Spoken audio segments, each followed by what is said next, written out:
It is a statutory obligation for political parties to follow democratic norms.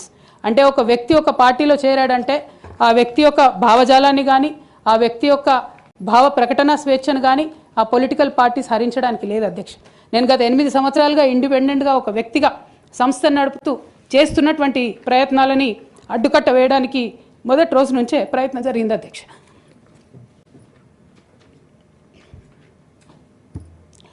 కానీ ఎక్కడ కూడా నేను తెలంగాణ బిడ్డలని తెలంగాణ ప్రజల్ని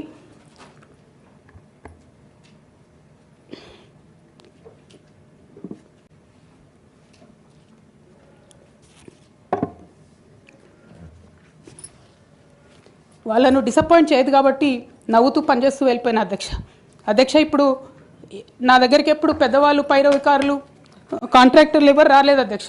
నేను ఎప్పుడు కూడా పేద ప్రజల మధ్యలోనే ఉండి పనిచేస్తున్నాను అధ్యక్ష.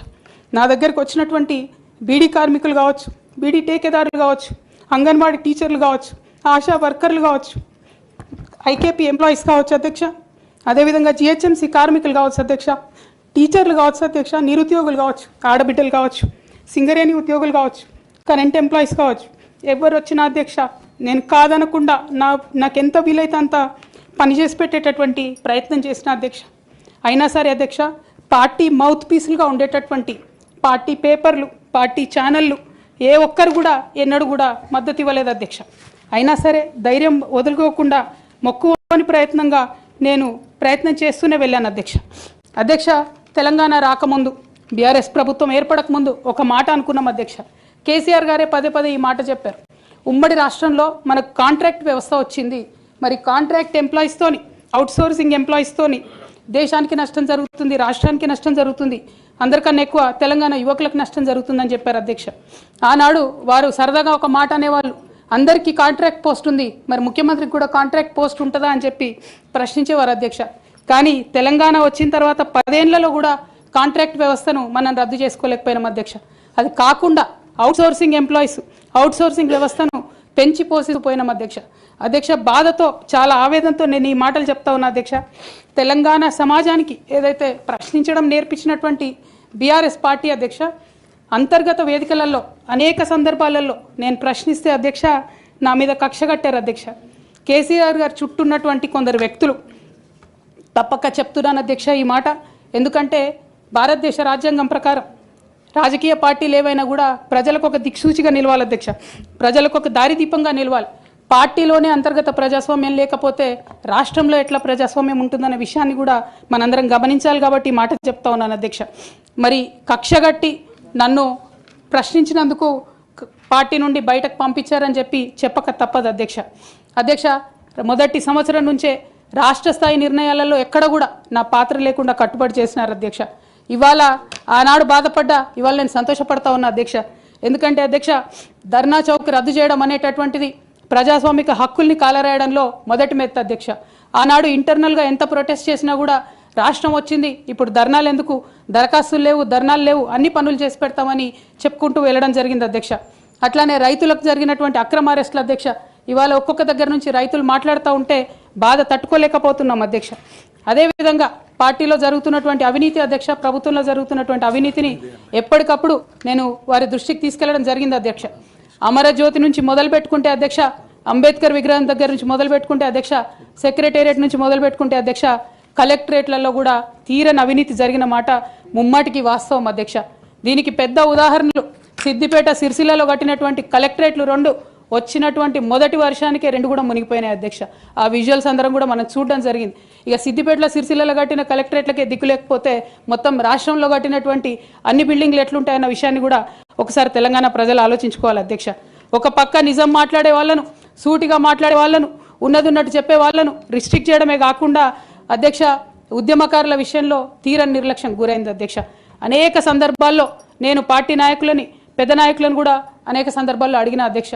వేరే విధంగా సహకరించకపోతే, వేరే విధంగా వాళ్ళకి హెల్ప్ చేయలేకపోతే కనీసం సీఎం రిలీఫ్ ఫండ్ కింద మనిషికి 10 లక్షలు ఇద్దాం, ఎక్కడోళ్ళు అక్కడ సెటిల్ అయిపోతారు అధ్యక్ష అని కూడా అడిగినాం అధ్యక్ష. అది కూడా చేయలేదు. 43 లక్షల మందికి పెన్షన్లు ఇస్తున్నామని గర్వంగా మనం చెప్పుకుంటున్నాం. ఉద్యమకారులు కాన్స్టిట్యున్సీకి 1000 మంది కూడా ఉండరు. ఆ 1000 మందిని పట్టుకుంటే ఇంకో 1,00,000 మందికి ఎక్కువైతుంది. వాళ్ళకు పెన్షన్ ఇస్తే లాగా ఉంటుంది, గౌరవంగా ఉంటుందని అనేక సందర్భాల్లో చెప్పినాం అధ్యక్ష. అది కూడా 69లో పనిచేసినటువంటి ఉద్యమకారులు వాళ్ళ స్ఫూర్తిని తీసుకొనే మనం ముందుకెళ్ళినామని చెప్పి మనం చెప్పుకున్నాం అధ్యక్ష. కానీ వారిని కూడా ఎన్నడూ కూడా గుర్తించలేకపోయినాం అధ్యక్ష. అదేవిధంగా విద్య విషయంలో అధ్యక్ష మన మెయిన్ ట్యాగ్ లైన్ నీళ్లు నిధులు నియామకాలు అనేటటువంటి మన మెయిన్ ట్యాగ్ లైన్ ఏదైతే ఉంటుందో అధ్యక్ష అన్నిటినీ కూడా గండుగొట్టుకుంటూ పోయినాం అధ్యక్ష. విద్య విషయంలో నియామకాల విషయంలో అన్ని విషయాల్లో అదే జరిగింది అధ్యక్ష. అదేవిధంగా కొందరు ప్రజాప్రతినిధులు చేస్తున్నటువంటి దురాగతాలని కూడా ఎప్పటికప్పుడు నేను అధిష్టానానికి చేరవేసిన అధ్యక్ష. దాని మీద ఎటువంటి చర్యలు లేవు అధ్యక్ష. దానికి ప్రత్యక్ష నిదర్శనం ఇసుక దందాల్లో చేసినటువంటి అక్రమాలతోని నేరేళ్ల లాంటి దురాగతాలు జరిగినాయి అధ్యక్ష. దళిత బిడ్డల మధ్యలో అనవసరంగా బలైపోయినారు అధ్యక్ష. కానీ దాని మీద కూడా ఎటువంటి చర్యలు తీసుకోకపోవడం, అది అప్పుడు బీఆర్ఎస్ ప్రభుత్వం తీసుకోకపోవడం, ఇప్పుడు కాంగ్రెస్ ప్రభుత్వం చర్యలు తీసుకోకపోవడం కూడా చాలా దారుణం అధ్యక్ష. బోధన్ షుగర్ ఫ్యాక్టరీ అధ్యక్ష నా ప్రాంతం అధ్యక్ష, నా బోధన్ మా అత్తగారిల్లు. ఒక 10 ఏళ్లలో కనీసం ఒక 100 సార్లు అడుగుంటాం అధ్యక్ష బోధన్ షుగర్ ఫ్యాక్టరీని తెప్పియాలని చెప్పి. బోధన్ షుగర్ ఫ్యాక్టరీ విషయంలో చేసినటువంటి నిర్లక్ష్యానికి మాత్రం నేను పర్సనల్గా చాలా అవమానంగా ఫీల్ అయిన అధ్యక్ష. అయినప్పటికీ ఇప్పటికి కూడా బోధన్ షుగర్ ఫ్యాక్టరీ తెరచకపోవడం, తెలంగాణ వచ్చి కూడా మా బోధన్ బిడ్డలకు న్యాయం జరగలేదన్న విషయం అర్థమవుతా ఉంది అధ్యక్ష. అదేవిధంగా అధ్యక్ష కేసీఆర్ గారి దగ్గర మాట్లాడే ధైర్యం నాకు ఒక్కదానికే ఉంది కాబట్టి అధ్యక్ష ఈ అన్ని అంశాలు నేను ఎప్పటికప్పుడు అడుగుతూ వెళ్ళిన అధ్యక్ష.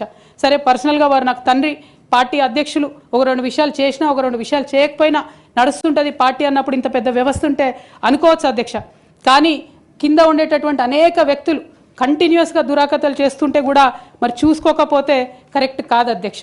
అదేవిధంగా టీఆర్ఎస్ నుండి బీఆర్ఎస్గా మారుస్తామనేటటువంటి ఒక కీలకమైన నిర్ణయం తీసుకోవడం జరిగింది అధ్యక్ష. ఆనాడు కూడా ఆ మీటింగ్ నేను అటెండ్ అవ్వలేదు అధ్యక్ష.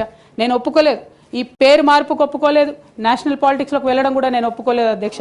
అంటే ఒక మాట అధ్యక్ష, ఇట్లాంటి హౌస్లో చెప్పొచ్చో లేదో కానీ తెలంగాణలో ఏం పీక్ కట్టలు కట్టినామని నేషనల్కి పోయి చేస్తాం అధ్యక్ష. మనం ఎన్ని పనులు మిగిలినాయి అధ్యక్ష తెలంగాణలో చేయాల్సినాయి? 2 పెద్ద రివర్స్లో, ఒక పక్క గోదావరి, ఇంకో పక్క కృష్ణ, 1,89,000 కోట్లు ఖర్చు పెట్టినాం అధ్యక్ష. కొత్తగా ఇచ్చిన ఆయకట్టు ఎంత అంటే 14 లక్షల ఎకరాలు అధ్యక్ష. 1,89,000 కోట్లు అంటే ఎంత అధ్యక్ష? 1,00,000 కోట్లు ఖర్చు పెడితే 20 లక్షల మంది పేద ప్రజలకు ఇంటికి 5 లక్షలు వేసుకున్నా 20 లక్షల మందికి పేద ప్రజలకు ఇల్లు ఇవ్వచ్చు అధ్యక్ష మనం. కానీ 1,89,000 ఖర్చు పెడితే అధ్యక్ష జరిగింది ఎవరికి, ఒరిగింది ఎవరికి అంటే ఒక వ్యక్తి 1989లో కంపెనీ పెట్టుకున్న ఆయన మన తెలంగాణ వచ్చిన తర్వాత ఫోర్బ్స్ జాబితా ఉంటుంది అధ్యక్ష. దాంట్లో 45వ స్థానం ఒక కాంట్రాక్టర్ దక్కించుకున్నాడు అధ్యక్ష. అంతకుమించి జరిగింది ఎవరికి ఏం లేదు అధ్యక్ష. ఇండ్లు లేని పేద ప్రజలకు ఇండ్లు రాలే అధ్యక్ష. కానీ ఆ కంపెనీకి మాత్రం 1,02,666 కోట్ల విలువైన ప్రాజెక్టులు ఒకటే కంపెనీకి పోయింది అధ్యక్ష. ఇది ప్రైవేట్ విషయం అని అనిపించవచ్చు అధ్యక్ష. కానీ తెలంగాణ రాష్ట్రం తెచ్చుకున్నదే ట్రాన్స్పరెన్సీ కోసం, తెలంగాణ రాష్ట్రం తెచ్చుకున్నదే అకౌంటబిలిటీ కోసం, తెలంగాణ రాష్ట్రం తెచ్చుకున్నదే ఇండిపెండెన్స్ కోసం. ఇవేవి లేనటువంటి తెలంగాణ రాష్ట్రాన్ని మనం ఊహించని కూడా ఊహించలేము అధ్యక్ష. చూసుకుంటూ ఊరుకోవడం కూడా సరికాదు అధ్యక్ష. అదేవిధంగా అధ్యక్ష ఇంకో పక్క తెలంగాణను పదే మోసం చేస్తున్నటువంటి భారతీయ జనతా పార్టీ అధ్యక్ష ఒక్క ప్రాజెక్ట్ కూడా నేషనల్ ప్రాజెక్ట్ హోదా ఇయ్యలేదు అధ్యక్ష. ఒక్కటంటే ఒక్కటి కూడా విభజన హామీలు అమలు చేయలేదు అధ్యక్ష. ఐఐటిఆర్ లాంటి సంస్థ మన దగ్గర వస్తే ఎంతోమంది యువకులకు ఉద్యోగాలు వచ్చాయి అధ్యక్ష. అవి పర్సనల్గా ఇవ్వకుండా ఆపారు అధ్యక్ష.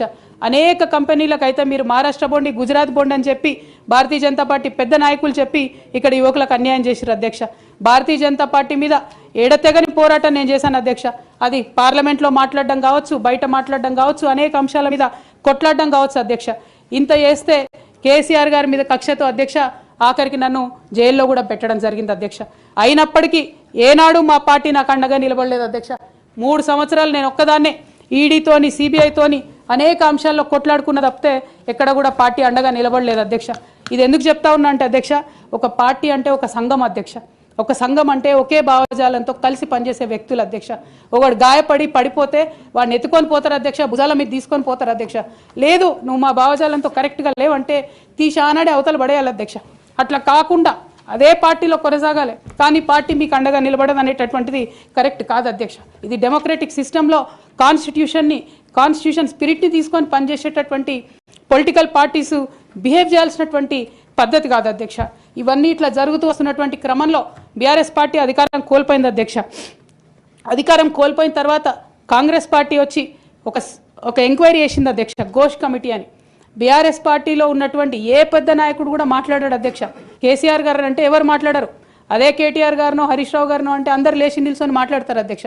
నేను ఒకటే అంటే అధ్యక్ష, ఒక నాయకుడిని నమ్ముకొని ప్రాంతీయ పార్టీ అంటే ఏంది అధ్యక్ష? ఒక నాయకుడు అధ్యక్ష, ఆ నాయకుడు ఆయన భావజాలం ఆయన ఐడియాలజీ మీద నడిచేదే ప్రాంతీయ పార్టీ. అది ఎన్టీఆర్ గారు పెట్టిన పార్టీ కావచ్చు, కేసీఆర్ గారు పెట్టిన పార్టీ కావచ్చు. ఆ పార్టీ నాయకుడికే దెబ్బ తగిలితే, ఆ పార్టీ నాయకుడి మీదకే మచ్చ వస్తే పార్టీ మనుగడకే అర్థం ఉండదనేటటువంటి ఉద్దేశంతో ఘోష్ కమిటీ అప్పుడు కూడా నేను ఒక్కదాన్నే జాగృతితోని ధర్నా చేసిన అధ్యక్ష. ఏ ఒక్కరు మాట్లాడరు అధ్యక్ష. ఆ తర్వాత అర్ధరాత్రి 2 గంటలకు కాంగ్రెస్ ప్రభుత్వం అసెంబ్లీలో సిబిఐ ఎంక్వైరీకి ఇస్తామంటే కూడా తెల్లారి 12, 1 గంటలు 2 గంటల వరకు కూడా మా బీఆర్ఎస్ పార్టీలో ఒక్క పెద్ద నాయకుడు కూడా మాట్లాడాడు అధ్యక్ష. కేసీఆర్ గారిని ఏమన్నా మాట్లాడారు అధ్యక్ష.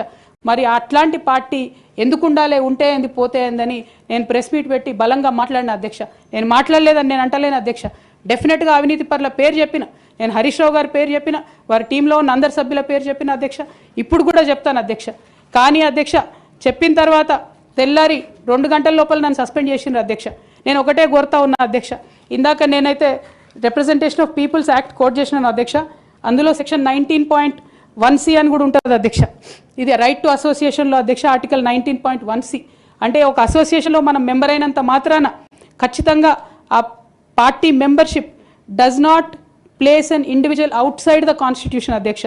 Especially when it concerns the allegation of corruption, maladministration and breach of public trust lies at the core of protected political speech adhyaksha. Political speech has to be protected by Constitution of India adhyaksha. అదే విధంగా అధ్యక్ష disciplinary action committee అన్నారు అధ్యక్ష. అధ్యక్ష అసలు BRS party constitution అధ్యక్ష ఒక national లెవెల్లో పనిచేయాలనుకునే పార్టీది 8 పేజీల కాన్స్టిట్యూషన్ అధ్యక్ష. అధ్యక్ష నిజంగా ఇవాళ నేను ధైర్యంగా చెప్తా ఉన్నా, ఆ constitution of BRS party is a joke అధ్యక్ష. ఏమి ఉండదు అందులో. అసలు పోయిన కమిటీ ఎప్పుడు వేసిర్రంటే ఎవరికి కూడా గుర్తుండదు అధ్యక్ష. నన్ను సస్పెండ్ చేసే ముందు డిసిప్లినరీ యాక్షన్ కమిటీ అని సడన్గా రాత్రికి రాత్రి పుట్టుకొచ్చింది అధ్యక్ష. పుట్టుకొచ్చి నన్ను సస్పెండ్ చేశారు అధ్యక్ష. కనీసం నన్ను పిలవాలా, కనీసం షోకాజ్ నోటీస్ ఇవ్వాలా, పోనీ ఇవ్వలేదు. ఎమర్జెన్సీ పవర్స్ వాడి అధ్యక్షుల వారే సస్పెండ్ చేశారు అనుకుంటే తర్వాత కనీసం ఫైనాలిటీ ఆఫ్ ద ఆర్డర్ కోసం అధ్యక్ష అపిలేట్ రూట్ తీసుకుంటే కనీసం తర్వాత ఎక్స్ప్లెనేషన్ అడగాలి అధ్యక్ష. ఎటువంటి పద్ధతి లేదు అధ్యక్ష. ఒక పార్టీ నడిపే పద్ధతి డెఫినెట్గా ఇది కాదు అధ్యక్ష. అవసరం అనుకుంటే నేను లీగల్గా ఛాలెంజ్ చేయొచ్చు, కానీ నేను ఛాలెంజ్ చేయను అధ్యక్ష. ఎందుకంటే ఎటువంటి పద్ధతి లేనటువంటి బీఆర్ఎస్ పార్టీ నుండి, ఎటువంటి నైతికత లేనటువంటి బీఆర్ఎస్ పార్టీ నుండి దూరం అవుతున్నందుకు ఇవాళ నేను చాలా సంతోషిస్తున్నా అధ్యక్ష. నా కుటుంబం, నా పార్టీ, నా రక్తం, నా చెమట, నేను 20 సంవత్సరాలు తెలంగాణ ఉద్యమం కోసం నేను పడ్డటువంటి శ్రమ, నేను చేసినటువంటి కష్టం గుర్తించకుండా ఒక చిన్న ఉరిదీసేవాన్ని కూడా అడుగుతారు అధ్యక్ష. ఈ దేశంలో అంత మంచి దేశం మనది, అయినా కూడా సస్పెండ్ చేశారంటే చాలా సంతోషిస్తున్నా అధ్యక్ష. ఇవాళ నేను వేరే ఏం లేదు. అయితే కాంగ్రెస్ పార్టీ అధ్యక్ష నా సస్పెన్షన్ని పొలిటికల్గా వాడుకోవాలని ఈ బీఆర్ఎస్ పార్టీలో వచ్చినటువంటి చీలికలను చాలా పెద్ద ఎత్తున వాళ్ళు ప్రమోట్ చేస్తూ ఉన్నారు అధ్యక్ష. ప్రత్యేకించి వారు నాపై చేస్తున్న ఆరోపణ అధ్యక్ష, ఇది ఆస్తుల పంచాయతీ, ఆత్మగౌరవం పంచాయతీ కాదని చెప్తా ఉన్నారు అధ్యక్ష. నేను ఇవాళ మీ ద్వారా తెలంగాణ ప్రజలకు చెప్పదలుచుకున్న అధ్యక్ష. అధ్యక్ష నాకు దైవభీతి ఎక్కువ అధ్యక్ష, దైవ భక్తురాలు నేను. లక్ష్మీ నరసింహస్వామి మా ఇంటి దేవుడు అధ్యక్ష. ఆ లక్ష్మీ నరసింహస్వామి మీద ప్రమాణం చేసి చెప్తా ఉన్నా అధ్యక్ష. ఒక మహిళగా నాకు 2 కొడుకులు ఉన్నారు అధ్యక్ష, వాళ్ళిద్దరి మీద ప్రమాణం చేసి చెప్తా ఉన్నాను, నాది ఆస్తుల పంచాయతీ కాదు అధ్యక్ష, నాది ఆత్మగౌరవం పంచాయతీ. నేను ఏ విషయమైనా, ఉద్యమకారుల విషయమైనా, బీసీల విషయమైనా, మహిళల విషయమైనా ఏదైనా నిలదీసి అడిగినా అధ్యక్ష, రేపు కూడా అడుగుతా అధ్యక్ష. అందులో ఎట్టి పరిస్థితులలో కాంప్రమైజ్ అయ్యే విషయమే లేదు అధ్యక్ష. ఈ సందర్భంగా తమరు కూడా నేను ఒక మాట చెప్తా ఉన్నా అధ్యక్ష. మన రాష్ట్రంలో 17 లోక్సభ స్థానాలు ఉంటాయి అధ్యక్ష, ఒకటే ఒక ఉమెన్ ఎంపీ అధ్యక్ష. 119 అసెంబ్లీ సీట్లు ఉంటాయి అధ్యక్ష. అన్ని పార్టీలు కలిపి 8 మంది ఉన్నారు అధ్యక్ష మహిళలు. 40 మంది ఉన్న ఈ శాసన మండలిలో 3 ఉన్నాం అధ్యక్ష లేడీస్. మేము ఇక నేను పోతే 2 మిగులుతారు అధ్యక్ష. కానీ ఎంత అన్యాయం అంటే అధ్యక్ష, ఎంత చిన్న చూపు అంటే మహిళలు అంటే పొలిటికల్ పార్టీస్కైనా ఆఖరికి కౌన్సిల్ కూడా అధ్యక్ష. నేను నిన్న మొన్న ఫామ్స్ సైన్ చేస్తున్నా అధ్యక్ష, ఎక్కడా కూడా సభ్యురాలని లేదు అధ్యక్ష. ప్రతి చోట కూడా సభ్యుడనే ఉన్నది. తమరన్న దయచేసి మార్చాలి అధ్యక్ష. ఈ మొత్తం 4 కోట్ల మంది ప్రజల్లో అధ్యక్ష మహిళల యొక్క పర్సెంటేజ్ అధ్యక్ష మన రాష్ట్రంలో ఇంత అధ్యక్ష 0.00003% అధ్యక్ష. ఇది మాకుండే రాజకీయమైనటువంటి రిప్రజెంటేషన్ అధ్యక్ష. రాజకీయంగా ప్రజల మధ్యలో కానీ పార్టీల మధ్యలో కానీ మాకున్నటువంటి రిప్రజెంటేషన్తో మేము ఆడవాళ్ళ కష్టాలు ఎవరికి చెప్పాలి అధ్యక్ష. ఒకనాడు కేసీఆర్ గారు అన్నారు అధ్యక్ష, ఈ దేశ రాజ్యాంగాన్ని మార్చాలి, మహిళలకు సమాన హక్కులు కావాలని.